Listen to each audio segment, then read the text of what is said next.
ভালো সময়ে বোধহয় খুব দ্রুতই চলে যায়। কক্সবাজারে ৩টা দিন খুবই ভালো কেটেছিল, খুবই তাড়াতাড়ি কেটে গেল মনে হচ্ছে। তো এরপরে আমরা এখান থেকে চিটাগাংয়ের উদ্দেশ্যে রওনা দিলাম।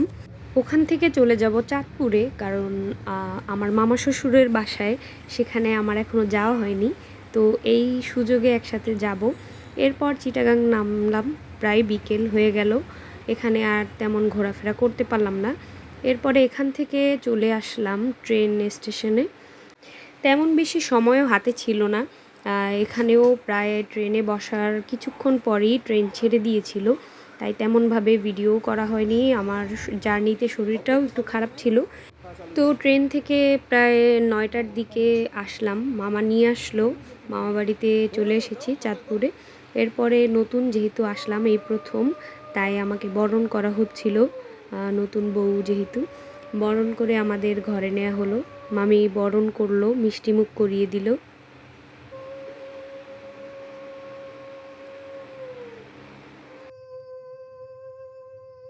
মামা আমার জন্য গিফট কিনে রেখেছিল, তাই আসতে না আসতেই সেটাও আমার হাতে দিয়ে দিল। তো তাদের আশীর্বাদ নিলাম, ঘরে গিয়ে বসলাম। সারাদিন যেহেতু জার্নি হয়েছে সকাল থেকে, খুবই টায়ার্ড ছিলাম দুজনেই। এরপরে বসলাম, বসে হাত মুখ ধুয়ে ফ্রেশ হয়ে আর খাওয়া দাওয়া করে ঘুমিয়ে পড়লাম। আর তেমন ভিডিও করা হয়নি। তো সকালবেলা উঠলাম। তো মামাবাড়ির ঠাকুর মন্দিরটা খুবই সুন্দর ছিল। সেখানে প্রণাম করতে গিয়েই সুন্দর একটু ভিডিও করলাম। এরপরে চাঁদপুরের যে মন্দিরগুলো ছিল, বিকেলে মামা সেখানে ঘুরতে নিয়ে গেল। মন্দিরগুলো দর্শন করে আসলাম। অনেকগুলো মন্দির ছিল।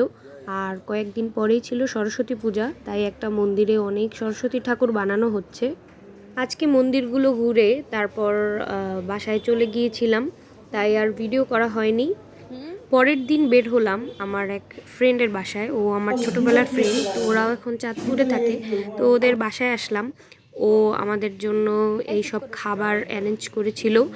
এত খাবার আসলে খাওয়া যায় না, ঘুরতে আসলে এমনি একটু খাওয়া দাওয়া বেশি হয়।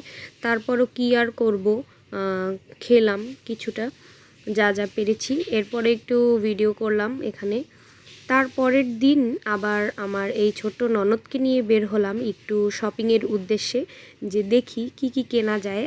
আমার এক জায়গায় আসলে সেখান থেকে কিছু কিনে নিয়ে যেতে খুবই ভালো লাগে, স্মৃতি হিসেবে রেখে দিতে। তো ওর সাথে ঘুরে ফিরে একটু টুকটাক কেনাকাটা করে বাসায় চলে আসলাম।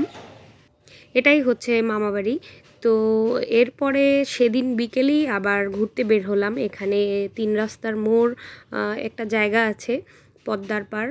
তো এখানে মামা ঘুরতে নিয়ে আসলো। এখানে প্রচুর ফুল ছিল, ফুলের জিনিসপত্র বিক্রি হচ্ছিল, দেখতে খুবই ভালো লাগছিল। এবং একদম নদীর পাড়ে ঠান্ডা বাতাস, খুবই সুন্দর ছিল। সাথে ঝালমুড়িটা ছিল অসাধারণ।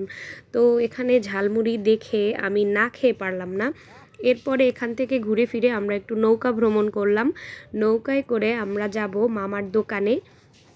তো এই গোধূলিবেলা নৌকা ভ্রমণের আনন্দ ছিল অন্যরকম, যা বলে বোঝানো যায় না। এরপরে ওখান থেকে মামার দোকানে চলে আসলাম। জাস্ট এপার থেকে ওপারে, তেমন বেশি সময় লাগেনি। এরপরে এটা ছিল মামার দোকান। তো দোকানে বসলাম। আর যেহেতু প্রথমবার এসেছি, মামা কিছু না খাইয়ে ছাড়বে না, তাই সন্দেশ আনলো মামা। গুড়ের ছিল সন্দেশটা, খেতে খুবই মজা। এরপরে আবার আমরা আরেকটা মন্দিরে আসলাম। এখানে কয়েকটাই মন্দির আছে এবং এই মন্দিরটা খুবই বড় এবং আরও নতুন করে সাজানো হচ্ছে। মামাই এটা রক্ষণাবেক্ষণের দায়িত্বে আছে। তো খুবই সুন্দর এবং এখানের মা কালীও ছিল অনেক সুন্দর। তো মন্দিরগুলোতে প্রণাম করলাম একে একে সব মন্দিরে। একটা মন্দিরের মধ্যেই অনেকগুলো মন্দির আসলে।